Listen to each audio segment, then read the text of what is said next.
This is my evaluation on my film opening called Ouija, which I created in a group, and it's about a group of 4 friends who go to an attic to do a Ouija board, and things basically take a turn for the worst. In this evaluation, I'm going to answer the 7 questions, and I'm going to link them into our film opening. I'm going to show some clips of other openings as well. We opened our film with Lion Gates and Twisted Pictures Institution, which we collectively decided would be best suited for our film, following our own Dark Star production. These conventions would be found in most typical horror films, as it introduces the film, opens, and creates an atmosphere for the audience before the film begins. Here, our institutional logo flickers and cuts into our film suddenly. I would add another typical horror convention, fade to black, to make this shot seem more seamless and flow better. We decided to open our film without an establishing shot and use a close-up focusing on a candle, as this will create a mysterious tone and curious opening, as the audience don't know where to set or what will happen. This subverts typical conventions of horror films.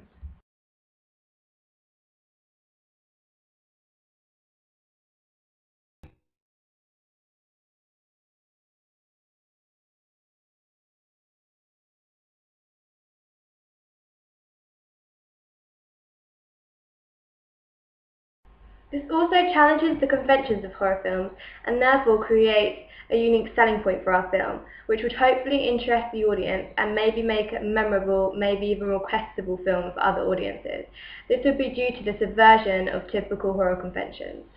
Our choice of setting took some time to locate, as we decided to use a dark attic room, which would be an eerie, unsettling atmosphere for a horror film, and a practical place to film. We got our inspiration from the film Sinister, where the man visits the attic after hearing noises.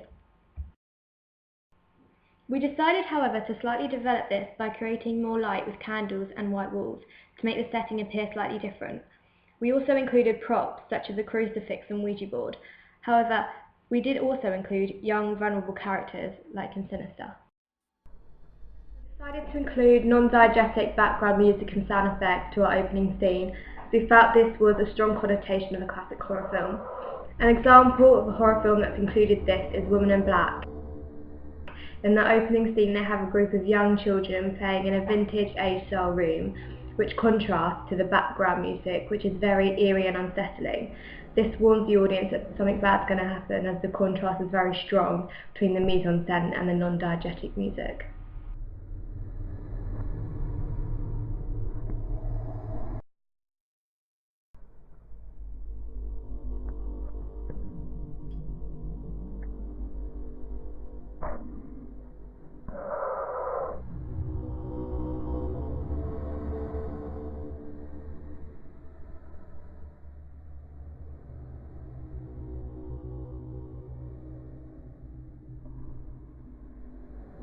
This was presented through the props such as the Ouija board and the crucifix necklace.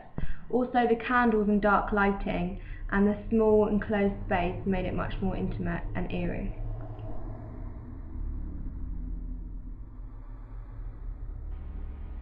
A media institution that might distribute our product would be one that's quite well known and heard of, as we felt it would be a good idea to get our film known and out there. We wanted to lean towards more of a horror aspect of films, and it definitely wanted to be quite successful, such as Lion Gates and Twisted Pictures. That's why we decided to include it into our opening, as it really stood out for us. They've helped with films such as Saw, Texas Chainsaw Massacre, and Cabin in the Woods.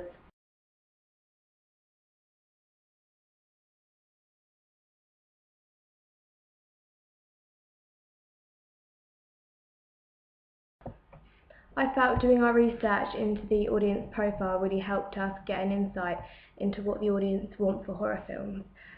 We found out that most people are attracted to paranormal films and films that are set in houses. Therefore, we felt basing our film around this would create the best audience approval. We wanted to interest male and female audience viewers into our film, as we felt this would create a much wider range of viewers. We decided not to include gore into our film, as we felt this would detract from many female viewers. Our certificate that we decided to place onto our film would be around 15, as we felt that although we didn't include gore, the rest of our film, if we created it, could include some violence and maybe even strong language, which wouldn't really be suitable for viewers younger than 15. It would also include many scary aspects which would scare many viewers younger than 15 as well.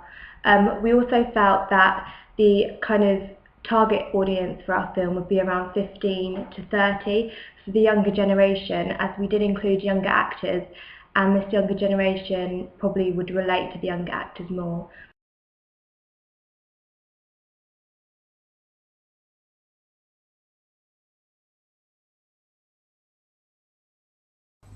I feel the main attraction of our film from the audience would be the unique selling points of our film, which would be such as in the opening where we don't include an establishing shot and it creates a much more mysterious tone to the piece. Also the fact that the equilibrium that the audience members see from the actors gets weirdly subverted by this possession, you might want to call it, of the girl. We felt that to advertise our film even more, we could have included maybe a DVD cover, which would be put into stores and audience members would then see it and be interested.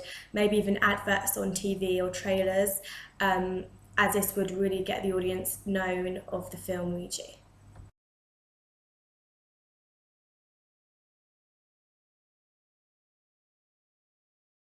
Through this process, I feel that I've learned a lot in the way of technology.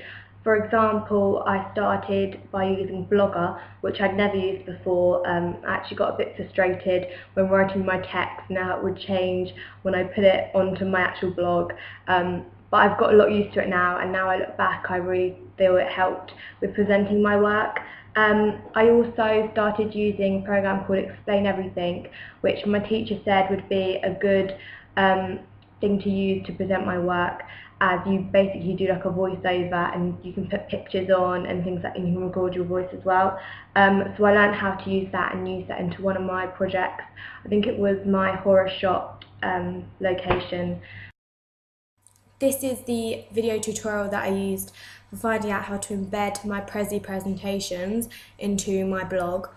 You have to copy and paste a link and turn it into an HTML to make it visible onto your blog. It took me a while to work it out, but I found it out. I also learned how to use the Macs. I'd never used one of them before, and it was quite a challenging thing to learn how to do, but I got there in the end. And editing my videos, such as when we first used Movie Maker at the beginning of the year, when I was doing my analysis for Constantine and Breakfast at Tiffany's, I would put the video up and write text on there and put music on and things like that. So I've learned how to use things and all sorts in the way of editing. Also, when I was editing my actual opening, we used Final Cut Express on the Macs, which I'd again never used before. But we watched videos on the internet for tutorials on how to use it. I looked up how to put like a filter on for our video, as we felt that we wanted it to look more kind of old and eerie, so we put a filter on. We also added text and credits by using the text bar. So yeah, I learned how to use lots of things. I also used a bit of YouTube when uploading my videos, and Photoshop when creating our logo. So I did airbrushing for the eyes. I wanted to make a red eye, but I didn't want it to look too harsh, so I made it less opaque.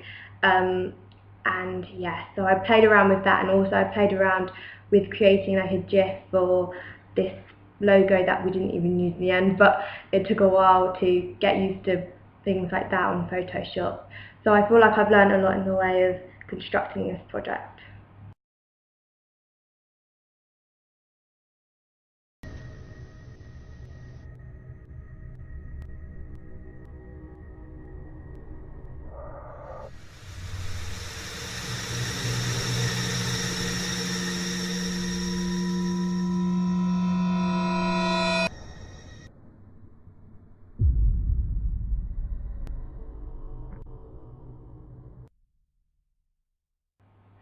feel that I also learned a lot in the process of planning my opening, as in our prelim task we did create a storyboard for our piece so we knew what shots went where, what angles to do and things like that. We also did this for our actual opening as well, which really made it easy to do the filming and know where to put the actors and what they're doing. This was also handy in the script as well, as we decided what the people were going to say where and when.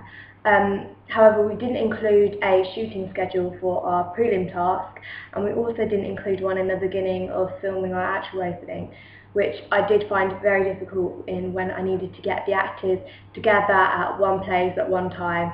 Therefore, I decided to quickly make a shooting schedule for all the actors so they would know where to go and when and what to bring and everything, and it made everything a lot more easier. However, whilst editing, when we began to edit, we realised that we needed a lot more footage for our piece, as we only had about 30 seconds, so we definitely needed to make some more shots, where we also made some storyboards as well to help things flow a lot better. I also learned that whilst using the sound in our piece, also in our prelim task this happened as well, while we're using a tripod and moving the tripod, it made some really dodgy noises, and this also happened in our actual film. We had like buzzing sounds going on, so we came to a decision that we thought it would look a lot more professional if we took the sound away, and we decided that that looked a lot better. We probably could have done this in our prelim task, but we felt we needed some speech. This is why we took away the speech from our piece. We also learned from a prelim task that time is of the essence. Basically, we definitely needed to control our time a lot more. We found that time was slipping away very quickly. In our prelim, we didn't have a lot of time to do it, but we also found it very difficult when filming our actual opening as well, that time did go quite quickly. So if I could have redone this, I would have planned a lot more for what days and when we were going to film and how actually long it was going to take. I think we underestimated that as well. Yeah, also in filming we learned about adding sound effects to our piece, adding filters to our piece. I looked up a lot of tutorials into doing that and Googling things like that for our Final Cut Express, as it was all very new to me and also my partner. I also found it useful in learning how to both use Final Cut Express as a whole and also when using some aspects of Movie Maker as well. I learned a lot during my prelim task as I edited my prelim task on Movie Maker.